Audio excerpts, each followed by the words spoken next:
Bismillahirrahmanirrahim. Assalamu alaikum. So the first article we read in the topic of reparenting was by Joy. The second article is going to be about emotions. And this article, as I said, I like articles that have long titles because they're pretty specific. And this one is going to talk about emotional addiction. So we'll read and comment. I'm not sure if we're gonna comment as we read or if we're gonna comment after. Does that really make a difference? Okay, okay, so let's start. So she writes. This is just an article. She writes, "We're taught to feel and accept our emotions, but what about when your emotions actually become an addiction?" This concept is pretty foreign in the system of psychology, which is based around the analyzation of emotions. When I practiced traditional psychotherapy, I began to notice how many of my clients were feeling emotions repetitively. Most of them were subconsciously set up situations where they would experience them even though they were verbally telling me that they wanted to change. Few people understand the chemical cocktail of human emotion. Emotions begin with a thought. We have too many thoughts in a day to even count, but most of these thoughts are habitual. We have them day after day, and because we have not created a separation from thoughts, we assign a meaning to those thoughts, assuming they are true. It's the assigned meaning of thoughts that form our emotion. When we feel this emotion, there's a cellular change in the body. Neurotransmitters are released and the physiology of the body shifts. As our physiology shifts, the neural pathways in the brain fire and wire in response. Feeling and reacting habitually strengthens neural pathways, which will make us subconsciously seek the same emotion. An emotional addiction is when the body becomes dependent on our own chemical responses. This cycle changes the reward center of the brain. Even if the emotion makes us miserable, the rush of transmitters are a reward. Addiction usually means being addicted to an external substance or behavior, like addiction or sex addiction. But it's also possible to be addicted to our own internal chemical cocktails. Most people who struggle with any kind of addiction are aware, at least on some level, of the issues their addictions is causing them. Emotional addiction is different because we're living and breathing the emotional experience so closely, it literally is beyond our scope of awareness. In order to break emotional addiction, you have to become conscious to your own patterns, become aware of your hid emotion. If a light bulb has gone off and you realize you have an emotional addiction, it will be easy for you to identify your hid emotion.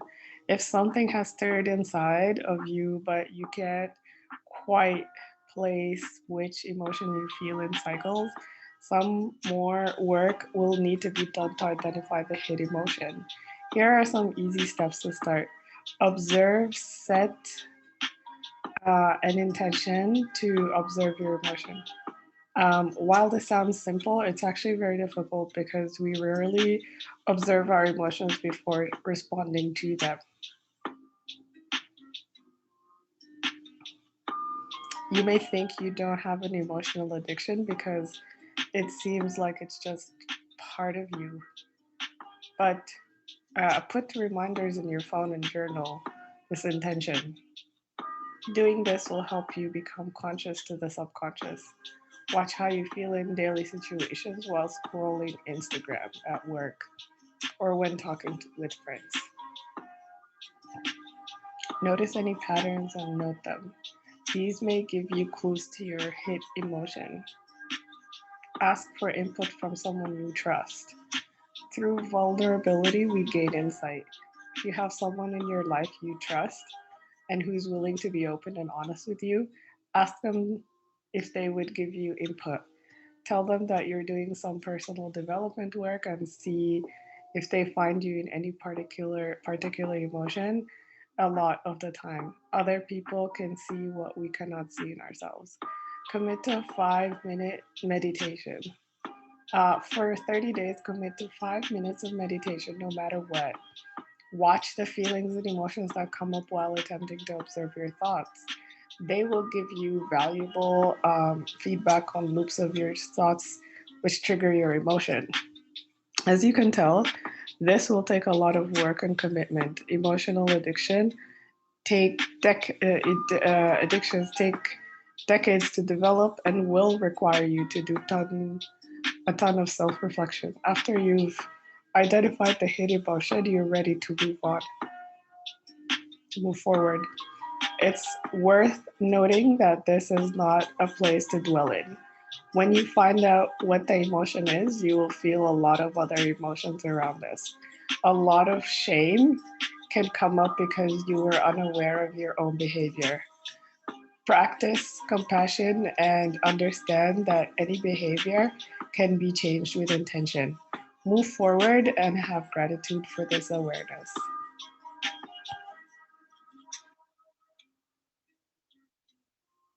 This maybe we can read next time.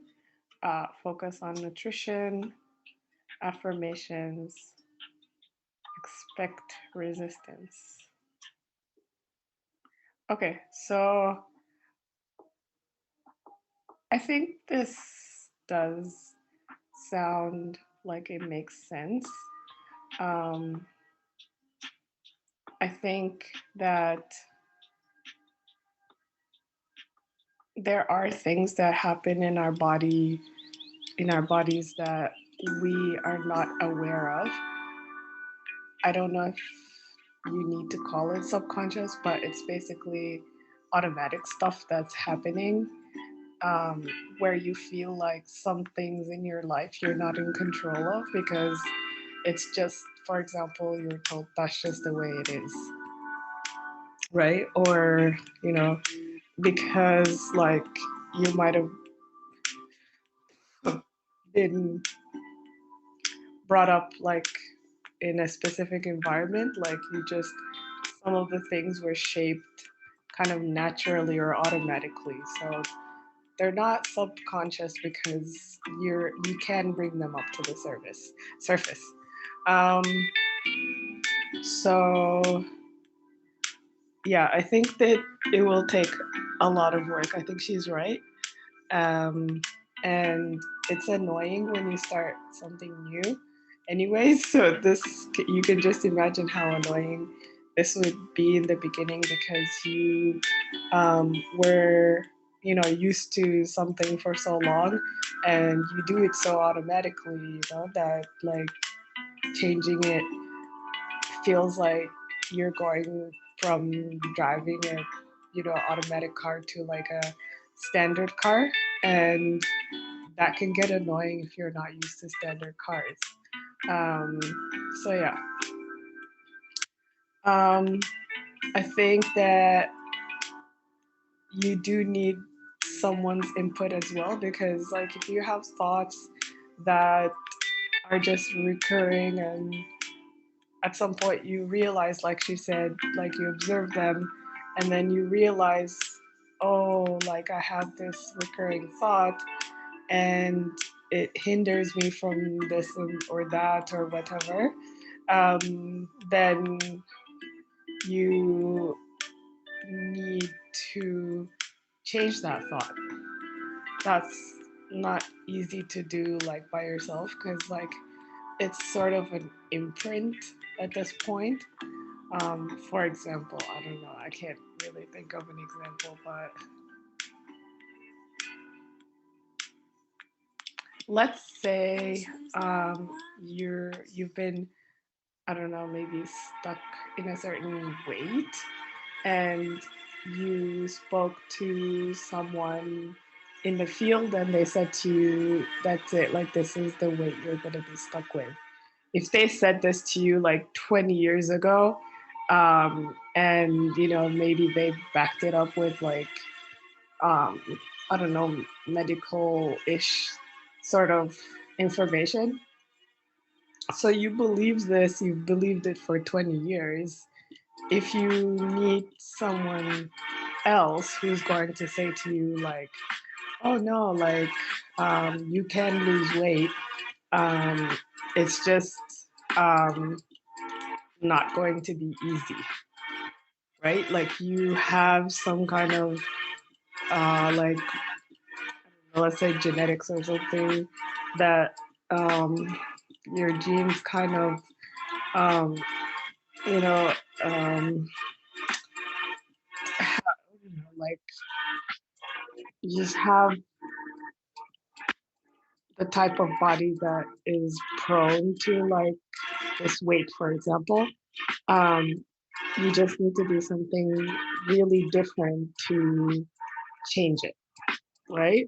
So I don't know, would you believe that after like 20 years of believing that person who said to you, you can't?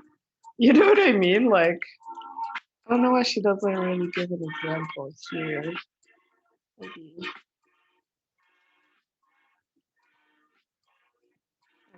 I don't know. She doesn't give an example. Or did she and I didn't pay attention?